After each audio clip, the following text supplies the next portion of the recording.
નમસ્કાર ખેડૂત મિત્રો, મારું નામ છે અલ્કેશ પટેલ અને આપણી યુટ્યુબ ચેનલ છે ખેતીની વાત મારું ગુજરાત.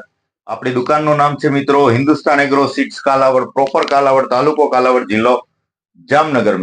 મિત્રો આજે તારીખ થઈ છે 8/1/2025.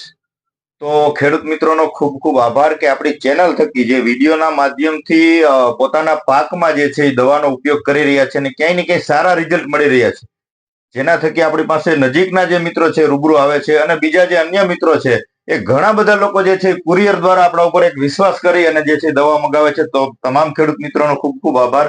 અને જે લોકો નથી મંગાવી શકતા કે નથી કોઈની પાસે ટેકનોલોજી કે નથી એને આવડતું કે એ પ્રકારની છે, તો તમે વિડીયો આપણો જે આવે છે એનો સ્ક્રીનશોટ પાડી લ્યો. તમારા નજીકના સેન્ટરમાંથી જે છે મળી જતું હોય છે, કેમ કે આપણે એવી જ વસ્તુની ભલામણો કરીએ છીએ કે તમારા નજીકના સેન્ટરમાં મળી રહે, તો ત્યાંથી મેળવી અને ઉપયોગ કરો. આપણો એક જ ઉદ્દેશ્ય છે કે મિત્રો ઉત્પાદન વધે અને યોગ્ય સમયે જે વસ્તુની જરૂર છે એ મુજબની માવજત થાય તો ઉત્પાદનમાં ચોક્કસથી વધારો થાય. આ વસ્તુ હકીકત છે, જેથી કરીને આપણે વિડીયોના માધ્યમથી તમને બધી માહિતી આપીએ છીએ કે અત્યારે આ સમય છે, આનો ઉપયોગ કરવાથી આ વસ્તુનો ફાયદો થતો હોય છે.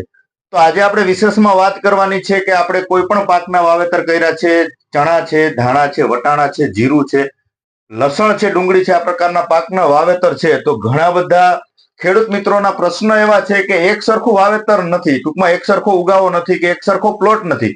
ક્યાંક નબળી જમીન છે તો ત્યાં છોડનો જે ગ્રોથ છે અટકી ગયેલો છે, વધુ પડતી ઠંડી પડે છે અને પિયત વધુ પડતું આપી દેવાથી જે છે એનો છોડનો ગ્રોથ અટકી ગયેલો હોય. શું કામ? એને કે એનો તંતુમૂળનો વિકાસ ન હોય, ઉપરથી ઠંડીનું પ્રમાણ વધે અને નીચેથી જે છે ભેજ મળે તો છોડનો ગ્રોથ થઈ શકે નહીં.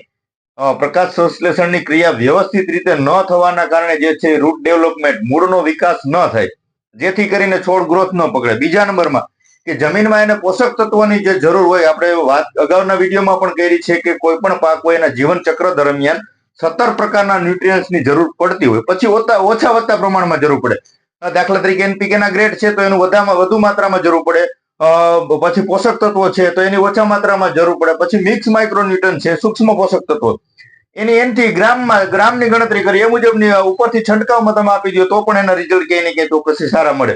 પણ કોઈ પણ પાકને એના જીવન ચક્ર દરમિયાન 17 પ્રકારના વસ્તુઓની, ટૂંકમાં કન્ટેનોની જરૂર પડે તો જ છોડ જે છે એ પાક જે છે એ પરિપક્વ થઈ શકે મિત્રો.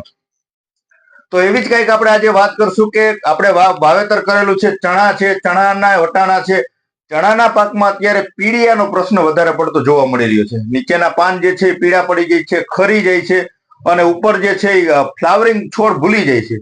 તો એમાં ખાસ મિત્રો તમને હું ભલામણ કરી દઉં કે એમાં ઝીંકની ઉણપ હોઈ શકે છે. પોષક તત્વોની ઉણપના કારણે જે છે છોડમાં પીળાશ જોવા મળે છે, નીચેના પાન ખરતા હોય છે.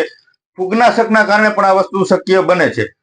તો તમે પાયા ખાતરમાં તમે જે છે એ ફોસ્ફરસ ન આપ્યું હોય તો પણ આ પ્રશ્ન બને છે. જો ફોસ્ફરસ આપ્યું હોય તો જે છે અત્યારે તમારે નીચે જમીનમાં જો પિયત આપવાનું હોય તો એમોનિયમ સલ્ફેટ 1 વીઘે 10 કિલોગ્રામ લઈ લેવાનું છે. સાથે 1 થી લઈ અને 1.5 કિલો જેવું તમારે ઝીંક લઈ લેવાનું છે. ઝીંકની અંદર આપણે વાત કરેલી છે અગાઉના વિડીયોની અંદર કે 33% જે ઝીંક આવે છે મિત્રો, અથવા કોઈ પણ કંપનીનું સારું, 33% જે આવે છે સેતુનું આવે છે ઝીંક 33% અને સલ્ફર આવી જાય છે આની અંદર 15%.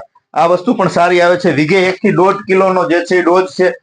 તો તમારા નજીકના સેન્ટરમાં મળે તો એમોનિયમ સલ્ફેટ અને ઝીંક જે છે એ જમીનમાં આપી દેવું, જેથી કરીને જમીનમાં તાકાત હશે તો છોડમાં જે છે પીળાશ દૂર થઈ અને નવો મૂળનો વિકાસ થઈ અને ગ્રોથ પકડી જશે અને પાક એકદમ સરખો થઈ જશે. હવે બીજી વાત કરીએ કે ઉપરથી આપણે છંટકાવ કરવો છે તો એની અંદર શું કરશું? આપણે ચણા છે, જીરું છે, એની અંદર પણ જે છે ગ્રોથ અટકી ગયેલો પડ્યો છે. તો આપણે અગાઉ વિડીયોમાં પણ માહિતી આપી છે, ફરી પાછી આજે આપણે ભલામણ તમને કરશું કે એક્વા સ્પીડ રેવા ફર્ટિલાઇઝર નો આવે છે 25-25-25 પ્લસ મિક્સ માઇક્રોન્યુટ્રન. આ વસ્તુ ખરેખર સારી છે. શું કામ એને સારી છે?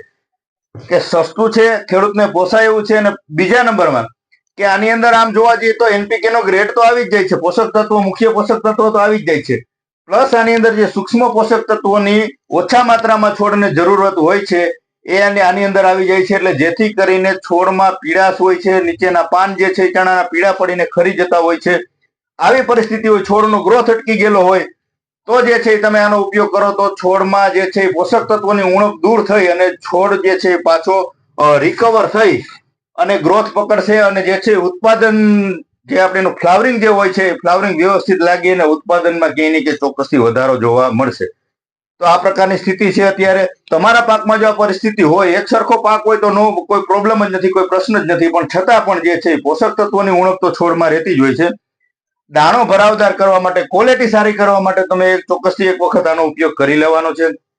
અથવા કાંઈ પ્રશ્ન નથી, કોઈ વસ્તુનો એવો પ્રોબ્લેમ નથી, તો તમે 05234 જે આવે છે, કોઈ પણ કંપનીનું સારું આવે છે, આનો છંટકાવ કરીને જે છે તમે ઉપયોગ કરી શકો છો. ચણાના પાકમાં છે, ધાણાના પાકમાં છે, આનો છંટકાવ કરી શકો છો. એટલે શું થાય કે ફ્લાવરિંગ પણ વધશે આનાથી, ફોસ્ફરસના કારણે, અને પોટાશ આવે છે, જેના કારણે જે છે દાણો જે છે એ ભરાવદાર થશે અને વજનદાર થવામાં ખૂબ જ મદદરૂપ થશે મિત્રો.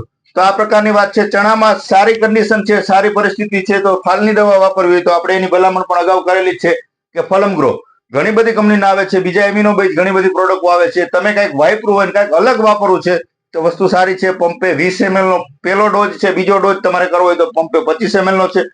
કોઈ પણ પાકની અંદર વાપરી શકો છો. એમિનોબાઇટ પ્રોડક્ટ છે, ખૂબ સારા રિઝલ્ટ છે, તો આનો પણ તમે જે છે છંટકાવ કરીને ક્યાંય ને ક્યાંય સારા રિઝલ્ટ મેળવી શકો છો. બાકી રનિંગ અત્યારે રોગ જીવાતો ઓછી છે.